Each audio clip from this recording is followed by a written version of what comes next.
13 August 65. Dearest Suzie. Still no orders. I don't know what to think anymore. It looks like they are going to wait until the day I leave and then make me have to rush around to get everything done. I am writing from the villa in Saigon. I got up here late last night.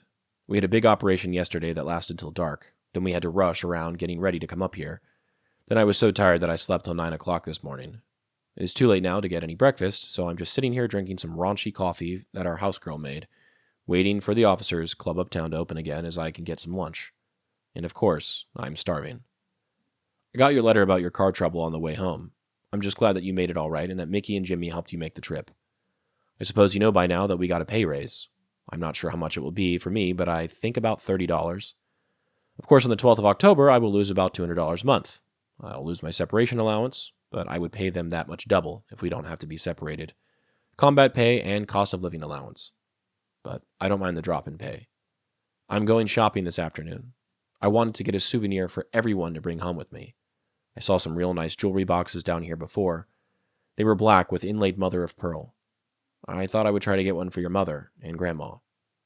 Oh, I didn't send Al that uniform I got for him yet. I'll just bring it home and we can send it then. There's no sense in paying more to send it from here than it is worth.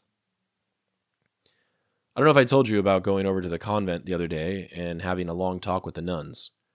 I went over there with Captain Brown and we talked for about 2 hours. There are 2 Irish nuns over there and they are 2 of the nicest, most dedicated ladies I've ever met. At first, Sister Mary said she wanted to convert me. I told her I wasn't convertible, and she never brought up the question of religion anymore. We just had a long, nice talk and some real good raisin cake that had so much wine on it that if I'd eaten another piece, I would have been drunk.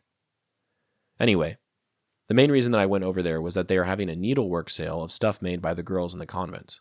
They are trying to raise money to build an orphanage in Vinlong. So I was determined to buy something. Most of their work was little girl dresses. They were very cute. I thought, trying to think of some little girl to buy one of them for. But I couldn't. They had a few tablecloths there, and I finally wound up getting one of them. I got back to the compound and looked at it, and I can't think of any table that it would fit. But anyway, you now own a too small tablecloth.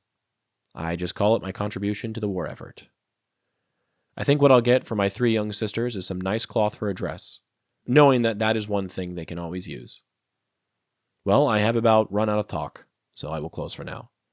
Did you know that if I wrote to you every other day from now on, you would only get about 15 more letters? I love you all very much. Sincerely, Bill.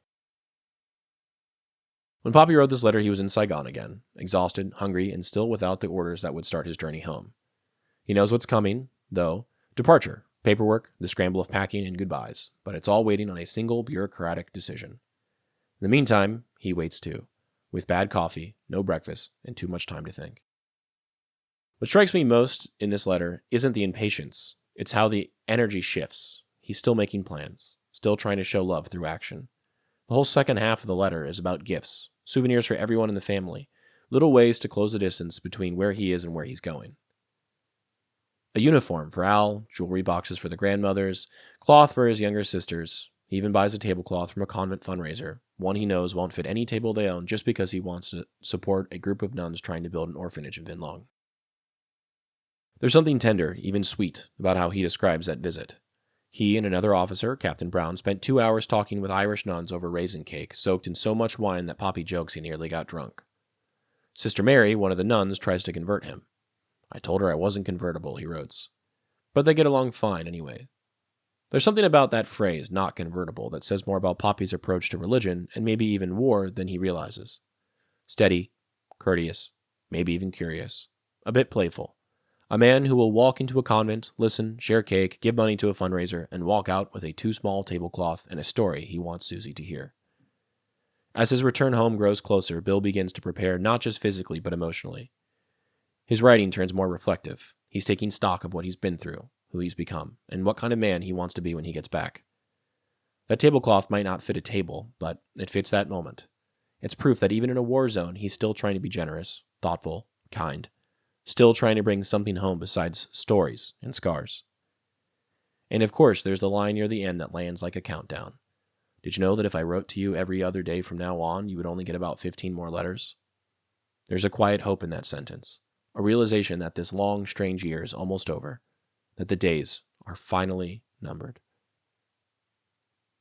The photo I chose for today shows a woman standing in the foreground. Behind her is a storefront full of metallic-looking candle holders, porcelain vases, and wooden jewelry boxes. The jewelry boxes look similar to the ones Mimo kept.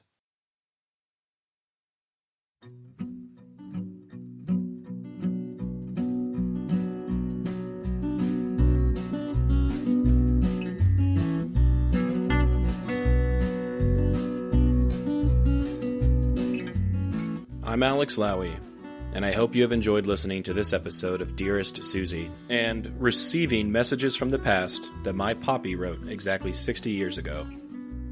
I sincerely appreciate your time and interest.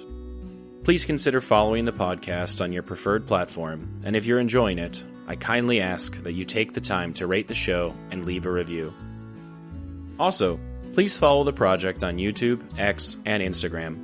All likes, comments, shares, and reviews will help grow the reach of this story. The links for these things should be in the description of this episode. Please feel free to email me at dearestsuziepodcast@gmail.com if you have anything you'd like to say. I'd love to chat or to hear about your stories as well. Thank you for listening, and God bless.